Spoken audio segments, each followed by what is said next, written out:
Hello there everyone, Ashnflash here, and welcome on into a early LEGO Avatar set review. Today we are looking at set number 75571. This is the Neytiri and Thanator versus AMP Suit Quaritch. And this set is actually retailing for $44.99 USD or $59.99 Canadian and will be available beginning on October the 1st.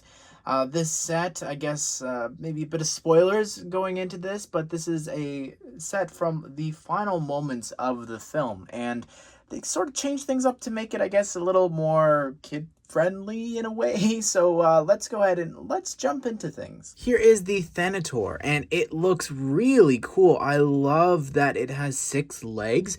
It's one of the first creatures. I think it's second creature that we see, I believe. So really cool that it is in the set. And the only thing that I really don't like about this, as I've sort of had it on my desk here, is I noticed that you could sort of see some of the parts being used on the inside there, the yellow, the red, and it's just sort of distracting, I feel like, in a way. But regardless, I think that it's very unique in terms of the 6 legs. It also sort of reminds me of the wolf from Thor Ragnarok. But yeah, I love it. The tail can actually go up and down, as well as the legs. You can sort of pose them different ways, but it is a little bit difficult since you've got to account for the 6th leg there. But yeah, really cool. The head, it's able to turn and rotate and look up and down. The jaw can actually be open. It's a little difficult to get to, but you just hold down the top part there, and there we go. You can open the mouth and have it sort of screech, and you can sort of move the jaw different ways and almost pose it halfway there. But it's got really only 2 versions, I guess, closed and fully open here. The one eye, sort of small, but yeah, I think that it's sort of missing a little bit of I don't know what to call it, but there's the head, the feathers, not feathers, it's almost more like these pieces here, sort of lacking. I feel like it needed more. But what you do is you take Neytiri here and you have her actually riding it, and you attach her just like that. And then you take this piece here and you could actually attach it to the hair piece that's included, and it allows you to make the connection there. And it's a cool feature across all the different creatures and things like that, and all the different sets for the Na'vi to be able to do.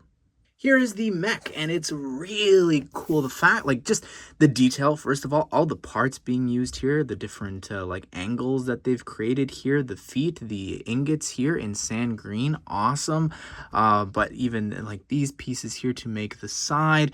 Oh my goodness, I really am just so impressed by the build for this. The only thing that I have to complain about is never had a chainsaw. That's what the description calls it. It did have a bit of that, I think, on the bottom of the gun. But yeah, I think that it's interesting that they didn't include that. It didn't have, it's futuristic. Why not include the gun? I don't know. But the overall, it's cool. The front canopy here could be lifted up for you to actually take the kernel and put them inside there, and look at that. I think that is so cool, the mech, and just the different posability here that you've got with it. I crazy that Lego's making this sort of army mech. There's a lot of posability here with the arms and the legs, and yeah, a very cool looking mech, I think, overall. Let's take a closer look. So there's actually a number of stickers here, one there, as well as over here on the side. I'm not sure what that says. Let me know if you know. But you could see there, again, some more stickers here, even on the back of the arms there as well.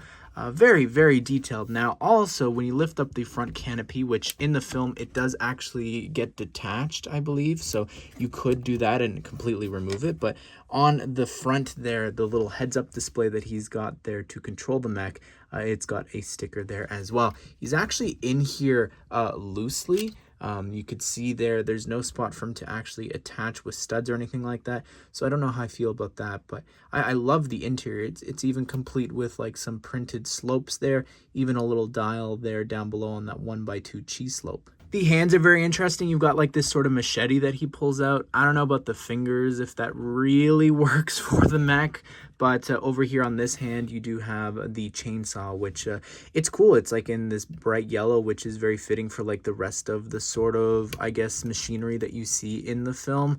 But yeah, not very accurate. But here, keep knocking this thing down. And believe me, it's strong enough if you don't touch it. But the fingers there, exact same, just flipped. And here's this set's Pandora build. It's very detailed. I like the size of it as well. It sort of gives it like, adds to almost like the dual sort of battle sense of this set. I think that's very cool. I'm not sure why they have like a red piece there for the hinge. It definitely should be dark gray like the rest of the sets, but regardless, like the different environments here is very cool. Before we go through individually, I just want to show you this with it glowing in the dark. Starting over here, very unique sort of build that you'll see in this set. You've got a couple of these like sort of Technic pieces there with the teeth pieces sticking out. Again, love this, and over here as well, you could sort of angle this different ways. It's very unique. All the Pandora builds across the board, they're all so unique. Here you can angle this one to this flower a little bit. These leaves up top, only this one, but you've got like some of the vines and everything growing there.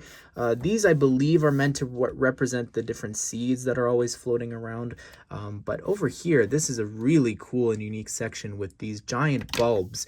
And what they've got going on there is actually on the inside, that they've got the little grass pieces there in dark red.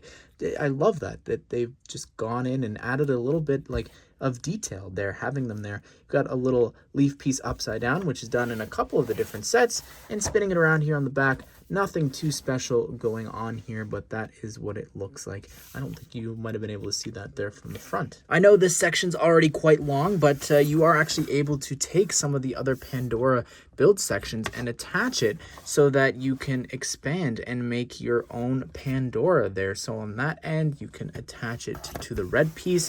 And then over here as well, you could get a better look at like what the angle looks like there if you want to display it like that or like this, sort of enclose it. It's up to you. You can build your own Pandora across the different sets, which we will be doing a video actually showing this specifically off. Here is Colonel Miles Quaritch, and this is really cool, and I just realized that's where the name comes from for the set. But anyways, really awesome. I love this figure. The fact that it's like in this sort of army attire is not something we really get, but I feel like they've sort of made it like, it almost looks like a Minecraft design. But the torso printing, not sure why it came out like that. That's really disappointing that it is so dark since it's being printed on not that dark of a color, but I love the face print. Look at that there. I think they really nailed like the scratches and his angry expression. I think they really got that down. But what's interesting as well with the hair, I love Zane's hair in light gray finally for the first time. I'm really happy with that. Perfect for like Deathstroke or different things. But spinning around here on the back, you can see the back torso printing is very detailed, got the same sort of pattern that the front has. But yeah, really awesome to have this figure. Here's Neytiri, and she's actually exclusive to this set in this outfit. She's got the face painting and the outfit here that she's wearing on the front, and the printing on her chest as well is actually exclusive to this set, which is great. The leg printing is not, but still an exclusive figure from the final battle is awesome. You can see here on the back for the Nave, they're actually using the tail piece from the Looney Tunes series, which is interesting. But the hair piece here, that's the exact same one that Mordo used from the Sanctum, but of course it was clearly designed for the Avatar sets. They just used it for him. Back torso printing is very detailed again. The actual outfit carries over here onto the back, as well as the back like printing and the painting or whatever. I think that's really great. Awesome to have this exclusive version of here in the set. Well, there you have it, everyone. That is my review of the Neytiri and Thanator versus the AMP Suit Quaritch. I don't know. Still don't know. I just watched the movie. Don't remember them calling it that. Maybe they did. I missed it. But anyways, I'd love to hear your thoughts. What do you think of this set? I like how it's this sort of battle scene, and even the Pandora build frames that really well, I think, for the creature versus the mech. I think looks great. And the figures here that you're getting in the set as well, the exclusivity of them both, adds to this set. I think that this is a really great set. think it's a little on the expensive side, but you know, Lego's prices did go up, but I think the price for this, for what you're getting, I don't know if it's as good as some of the other sets, but regardless, I'd love to hear your thoughts on this. What do you think of it? Hope you guys did enjoy the video. Hope you all have a great day. We'll see you all in the next one.